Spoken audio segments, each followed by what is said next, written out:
कथा का मुख्य उद्देश्य, जीवन का मुख्य उद्देश्य क्या है? हम जीवन पाए हैं काहे के लिए? ये कथा क्यों कराई जाती है? कथा सुनने का लाभ क्या है? कथा कराने का लाभ क्या है? सत्संग में आने का लाभ क्या है? हम मानव हैं, कलियुगी प्राणी हैं। वैसे कहा जाता है मानव बहुत ही चालाक है।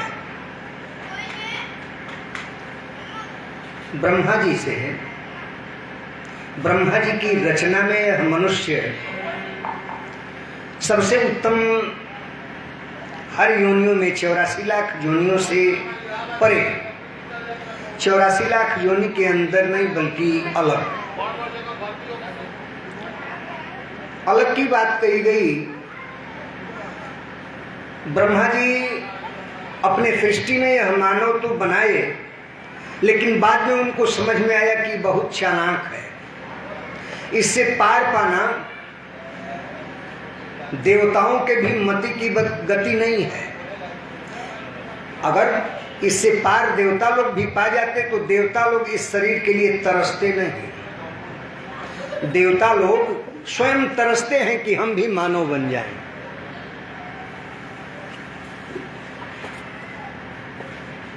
क्यों? तो इस मानव शरीर को रामचरितमानस में एक बार भगवान राम जब अवध से आ गए, राज्याभिषेक हो गया और दरबार में बैठे हैं, तो अपने सारे प्रजागणों को इकट्ठा किए और इकट्ठा करके उन्होंने कहा कि हम राजा हैं यहाँ के, और हमारा प्रिय सबसे वही होगा जो हमारे अनुशासन को माने। हम जो कह रहे हैं वह माने। सारी प्रजागण बड़ी शांति के साथ सुन रही थी, जिसमें गुरु वशिष्ठ, ब्राह्मण, अन्य मंत्रीगण सारे लोग थे।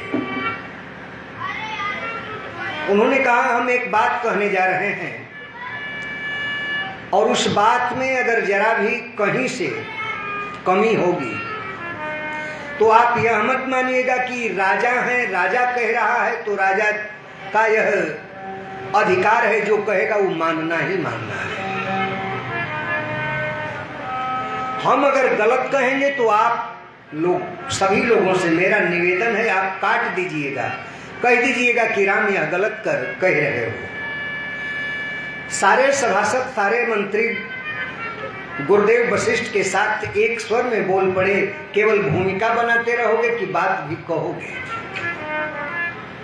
केवल आप भूमिका बनाओगे, बात कहिए न पहले। आखिर बतिया का है जो आप गलत कहने जा रहे हैं। राम और कभी गलत कहे, लेकिन बात का है आप कहिए। तो उन्होंने कहा कि सावधान सभी लोग सुनो, उसी बात को हम भी कथा शुरू करने से पहले भूमिका के रूप में आप लोगों के सामने प्रस्तुत कर रहे हैं, जो भगवान की वाणी है। भगवान ने कहा, अरे बड़े भाग मानुष तन पावा, बड़े भाग मानुष तन पावा, सुर दुर्लभ सब ग्रंथ निगावा।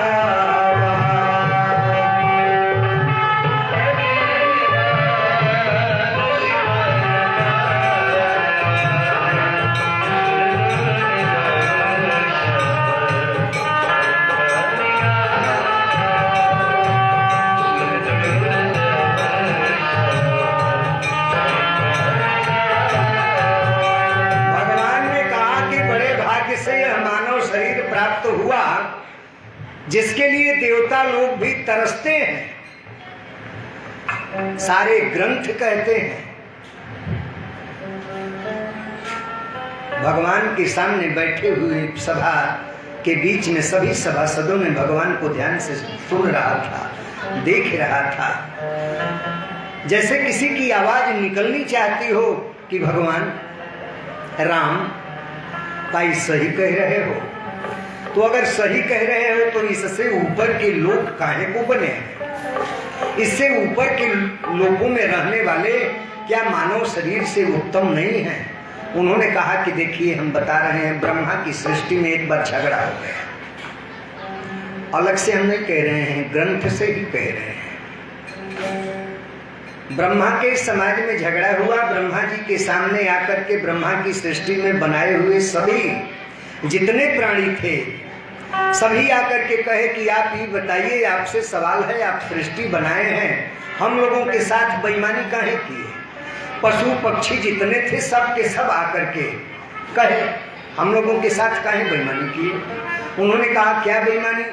आप तो ये बताइए, आप कहते हैं कि बड़े भाग्यमान स्तन पावा, सुर दुर्लभ सदग्रंथन गावा, यह कहा गया है, भगवान की वाणी है। तो ये मनुष्य में खास का है जिसके वजह से वह बड़े भाग्य का माना जा रहा है, बड़ा भाग्यवान है? ब्रह्मा जी ने कहा कि जिसके ऊपर केस की जा रही है वह मुद्दई मुवक्किल दोनों हो, तब तो मनुष्य को बुलाया जाए।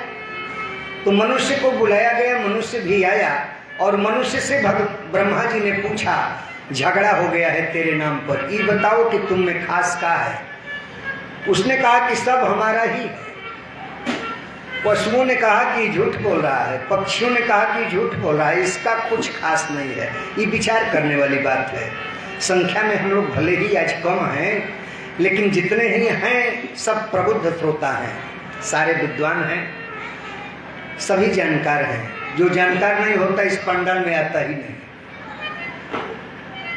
भगवान की असीम अनुकंपा है जो आप लोग आए हैं। सारे पशुओं ने कहा, एक पशु है, कहा जाता है यह जंगल का सारे पशुओं का राजा है, सिंह। सिंह ने कहा, महाराज ये चोर है, मनुष्य चोर है, चाटुकार है, चापलूस है, चालबाज है। कैसे? तो महाराज आप भी विचार करें, जिसकी आवाज बड़ी बुलंद होती है, किसी के सामने डरता नहीं है, तो उसको लोग कहते हैं, अरे क्या कहना इनको, सिंह जैसे गरजते हैं। सिंह ने कहा कि यह गर्जन हमारा ही चुराया है, इसका नहीं है। अगर इसका होता तो कहा जाता ये मनुष्य जैसे गरजता है, कहा जाता है शेर जैसा गरजता है। तब तक गधा कहा कि महाराज, अगर मनुष्यों में जो सबसे मूर्ख होता है उसको कहा जाता है कि बिल्कुल गधे है, तो यह मूर्खता भी इसकी नहीं है, वह भी हमारा ही चुराया है, अर्थात पशुओं का ही लिया है। तब तक पक्षियों में कोयल ने कहा, महाराज जो कर्कश बोलता है, आवाज बुलंद होती है, किसी के सामने डरता नहीं, उसे सिंह कहते हैं। सिंह का चुराया हुआ वह मनुष्य है। मूर्ख जो है उसे गधा कह दिया गया, वो गधा से मूर्खता चुरा लिया। जो बहुत मधुर स्वर में बोलता है, लोग उसे कहते हैं क्या इसकी आवाज है, कोयल जैसी। महाराज मनुष्य की आवाज नहीं कहलाती, अवजियो कोयल की कहलाती है। यह मधुर आवाज अगर चुराया है तो हमसे, ये आवाज भी हमारी है। ऐसे ही सारे पशु पक्षी अपना अपना रखे, उसमें यह ब्रह्मा जी के सामने समझ में उनको भी आ गया कि सचमुच मनुष्य में तो इसका कुछ नहीं है, बहुत चालाक है। तो कौआ कह रहा है कि चालाकी भी हमारा चुराया है। कहते हैं लोग ना, एक बार कौआ अपने कबीले को, अपने बच्चे को समझाने लगा, बेटा अब तो तुम अंडे से बाहर निकल गए, पंख जम गया, उड़ने वाले हो, तो उड़ने जब जाओगे, समाज में मनुष्य बड़ा दुष्ट होता है, अगर वह तुम्हें मारना चाहेगा तो पत्थर नीचे झुकेगा तो समझ लेना पत्थर उठाएगा, मारेगा तो तुम उड़ जाना। तो कबीला कहा या अगर पाकिटे में लेकर के आया होगा तब कैसे झुकेगा। अगर वो पत्थर पाकिट में ही लेकर के आएगा तो निकलेगा और मार देगा। तो कहा कि जो बहुत चालाक कहा जाता है वह चालाकी हमसे छिड़ाया है। तो ब्रह्मा जी अब आप आज बता दीजिए कि मनुष्य कैसे बड़ा भाग्यवान है। ब्रह्मा जी ने कहा कि सब कुछ चुराया है, ठीक है, लेकिन जानते हो एक ही खूबी इसमें है। क्या? तो साधन धाम, साधन धाम मोक्ष कर द्वारा, साधन धाम मोक्ष कर द्वारा, आई न जे पर लोक सवारा।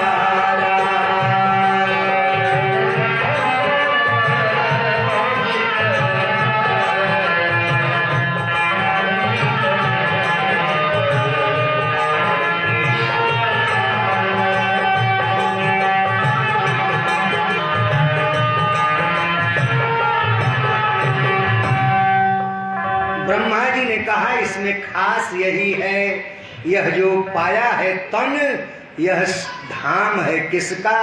साधन का। इससे क्या किया जाता है? तो इस साधन का धाम है और मोक्ष का दरवाजा है। आप कहें कैसे? तो जैसे यही हाथा हो, ये हाथा हो, एक जगह दरवाजा हो निकलने के लिए, और इसमें एक अंधा बंद हो गया हो, वो निकलना चाहता हो और वह अंधा स्थान नहीं पाता, निकल नहीं पा रहा है, तब तक आप लोगों जैसे कोई नेत्र वाला जा रहा हो और उसमें प्रवेश करे और देखे कि एक अंधा घूम रहा है, शर्त है, तो वह वो बता देगा, देख भाई दीवार पकड़ ले, इसमें रास्ता है, दरवाजा है, दीवार पकड़ ले, और दीवार पकड़ करके बढ़ता जा बढ़ता जा बढ़ता जा, दरवाजा आ जाएगा और वहीं से तुम निकल जाना। आप भी विचार करें, अगर दीवार पकड़ करके आप बढ़ते रहेंगे, उसमें दरवाजा होगा तो दरवाजा आएगा ही आएगा, और दरवाजा को दीवार के सहारे पकड़ करके बढ़ते बढ़ते आप बाहर हो जाएंगे। वह बता करके चला गया, वो अंधा पकड़ करके दीवार चलने लगा और जैसे ही दरवाजे के पास आया तब तक उसको खुजली हो गई, खुजलाने लगा, तब तक दरवाजा बीत गया, बढ़ गया आगे।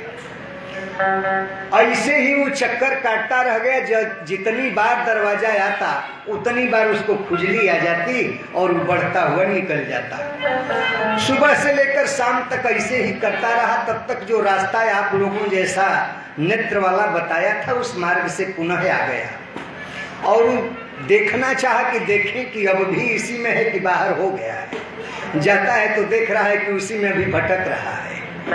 तो पूछा कि का भैया अभी निकलना नहीं चाहते हो का? तो कहा कि दरवाजे में नहीं है, कहाँ से निकले? तो कहा कि दरवाजा नहीं होता तो हम इसमें आते कैसे? तो कहा कि अरे तुम आँख वाले हो, ऊपर से टपक गए होगे, हम तो निकल नहीं पा रहे हैं। वो कहा कि दरवाजा है, एक बार चल करके दिखाओ तो कैसे चल रहे हैं। तो जब चलने लगा फिर तो दरवाजा के पास जैसे आया बस पुनः खुजली हुई और बढ़ गया। तो कहा कि जहाँ खुजली हो रही है ना, दरवाजा वही। तो या तो तुम रुक करके खुजला ले, दो काम एक बार मत कर, एक ही काम एक बार कर, या तो खुजला ही ले और नहीं तो चल ही ले। अगर खुजली आ गई है तो वहीं खड़े हो जाओ और खुजली कर लो, इसके बाद फिर चलो। तुम साथ साथ दोनों काम कर रहे हो, आगे बढ़ जा रहे हो, दरवाजा छूट जा रहा है। महाराज वो अंधा कोई और नहीं, अंधा हम ही और आप हैं। उन नेत्र वाला कोई और नहीं, वही संत है। सदगुरु जो कहा जाता है वही संत है। वो मार्ग बता देता है, पकड़कर पहुंचा नहीं देगा, मार्ग बता देगा, करना तो आपको है। और ये जो दीवार और हाथा हम बता रहे हैं, दीवाल जो है यही 84 लाख जोनियां है, और जो दरवाजा है वही मनुष्य शरीर है। महाराज, हाथा से बाहर आने का दरवाजा आप पा गए हैं लेकिन निकल नहीं रहे हैं, हम क्या करें? और इस शास्त्र क्या करेगा? न शास्त्र कुछ कर पाएगा और न गुरु कुछ कर पाएगा। आप निकलना ही नहीं चाहते हैं। ये भागवत कथा जो है इस हाथा से निकालने का ही कर्म करती है। मनुष्य को परम उद्देश्य उसका आने का क्या है वही बताती है। भगवान कहते हैं अपने पूरे सभासदों से कि साधन धाम मोक्ष कर द्वारा, पाई न जे पर लोक समारा।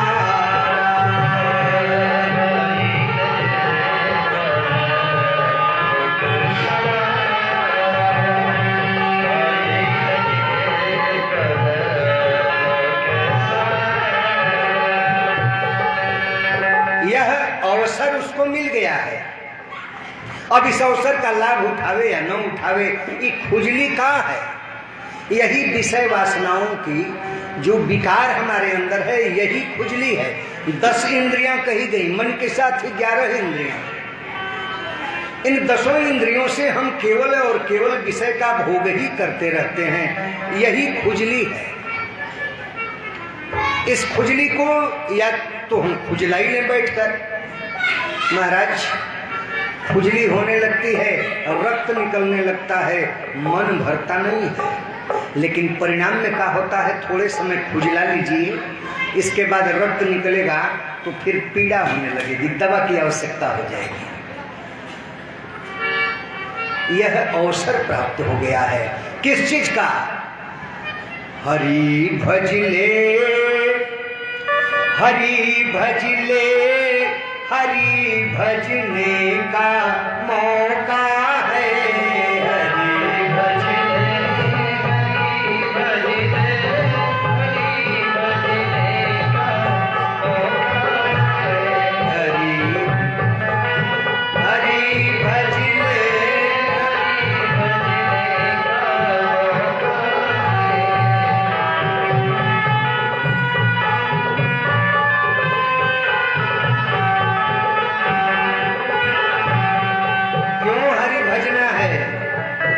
गोस्वामी जी ने लिखा, क्षण भंगुर जीवन की कलियां कल प्रातः को जाने खिले ना खिले।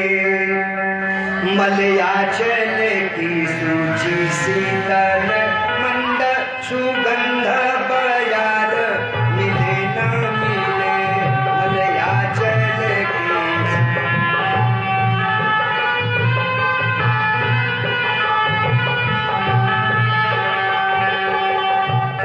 काली कुठारे लिए फिरता तन नम्र सो चोटी झिले ना झिले। हरि नाम सदा रटले रसना फिर अंत समय में हिले ना हिले।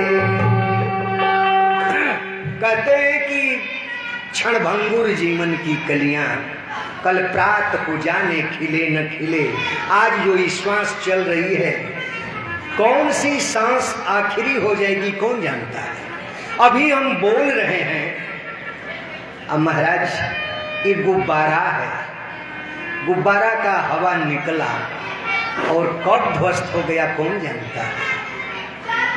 इसीलिए उन्होंने कहा कि क्षणभंगुर जीवन की कलियां कल प्रात को जाने खिले न खिले। मलयाचल की शुचि शीतल मंद सुगंध बयार मिले न मिले। कलिकाल कुठार लिए फिरता तन नम्र सुचोट झिले न झिले। हरि नाम सदा रटले रसना फिर अंत समय में हिले न हिले। महाराज अभी मार देगा हवा, लकवा लग जाएगा, जीभ हिलेगी ना हिलेगी।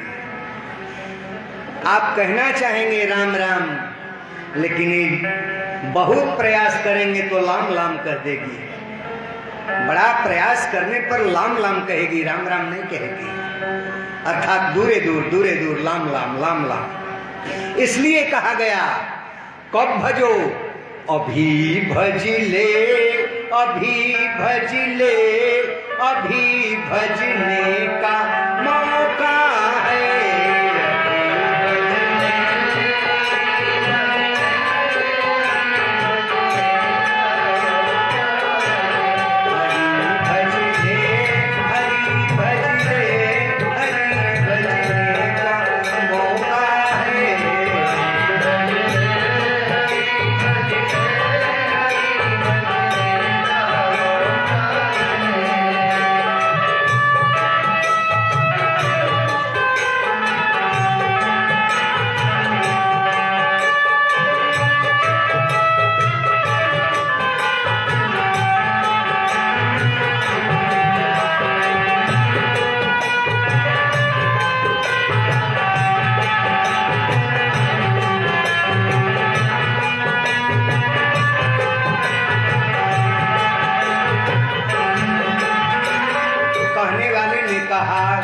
लख 84 घूम के द्वार पे अटके आई,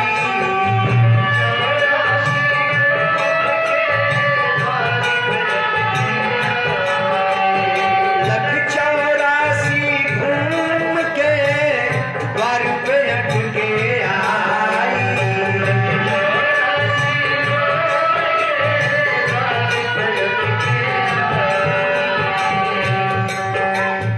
अब की पाला ना पड़ा तो फिर 84 जाई।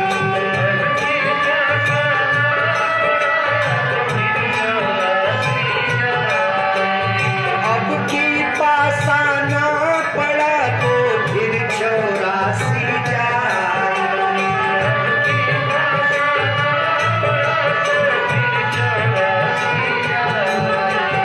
इसलिए अभी भज ले, अभी भज ले, अभी भजने का मौका है।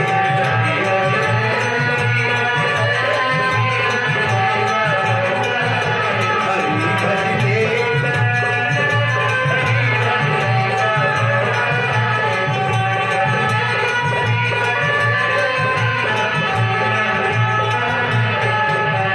जय सिया राम, जय जय सिया राम, जय सिया राम,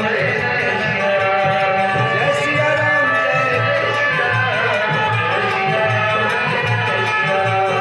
जय सिया राम, जय जय सिया राम, जय सिया राम, जय जय सिया राम।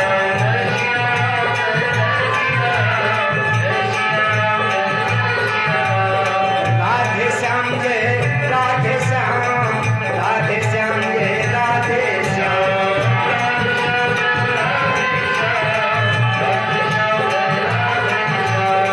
राधे श्याम जय राधे श्याम, राधे श्याम जय राधे श्याम।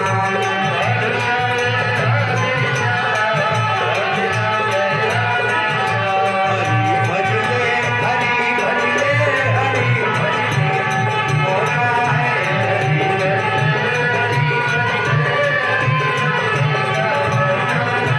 अभी भज ले, अभी भज ले।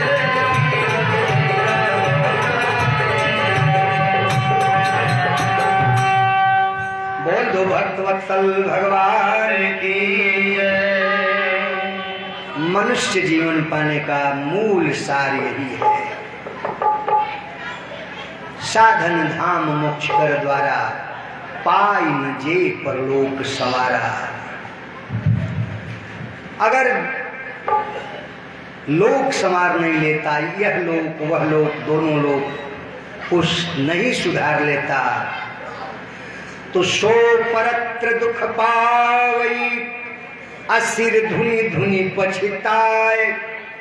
अकाल ही कर्म ही ईश्वर ही मिथ्या दोष लगाए। काल कर्म और ईश्वर, अरे मेरे कर्म में नहीं लिखा था। अरे लिखा क्यों नहीं है?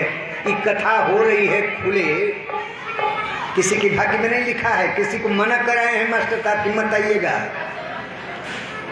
आवास विकास कॉलोनी इतनी बड़ी कॉलोनी है, सबको बुलाया गया है। कई दिनों से, विगत कई दिनों से प्रचार किया है। कलश यात्रा इसीलिए निकाली जाती है कि सभी लोग जाएं, सारे लोगों को अवगत करा दिया जाए।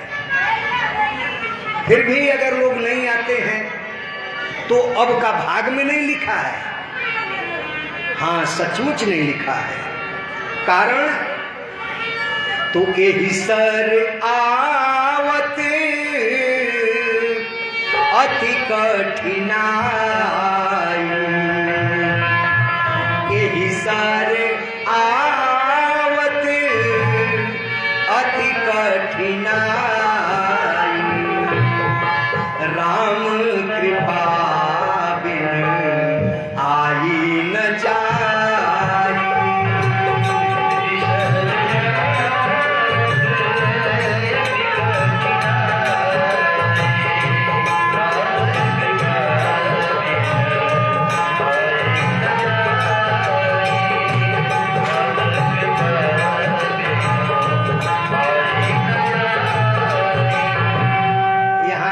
बड़ी कठिनाई है महाराज, भगवान की कृपा के बगैर आया नहीं जा सकता। आप बैठ कर के चट्टी चौराहे पर दूसरे की शिकायत कर लेंगे, राजनीति की बात करेंगे, वो पार्टी वाला ऐसा किया, वो पार्टी वाला ऐसा किया, जबकि मिलने वाला कुछ नहीं है। न पार्टी देगा न पार्टी बात देगा, लेकिन बात हम उसी का करेंगे। गोस्वामी जी ने कहा रामचरितमानस जो है वो भागवत का टिप्पणी है। 70% अगर आप गहन अध्ययन करेंगे भागवत का तो 70% चौपाइयां जो है सीधा सीधा श्लोकों का रूपांतरण है, अर्थ। गोस्वामी जी ने रामचरितमानस को लिख करके समन्वय ग्रंथ बनाया, उसका पूरा भागवत ही पिरो दिया। उन्होंने यह बताया क्यों नहीं कृपा होती है। लोग अपने में तर्क रखे, अरे बड़ा साधन किया है, बहुत साधन किया तब भी फल प्राप्त है। उन्होंने कहा ना, यह फल साधन, भगवान के सामने संतों की वाणी रही, महाराज बहुत साधन करने पर यह सत्संग प्राप्त होता है। भगवान करे कि जब बहुत जो साधन संपन्न होता है उसको प्राप्त होता है। उन्होंने कहा कि ना ना, संतों ने कहा कि आप झूठ बोल रहे हो महाराज। अरे यह फल साधन ते नहीं होई, यह फल साधन ते नहीं होई, तुम्हारी कृपा पाओ कोई कोई।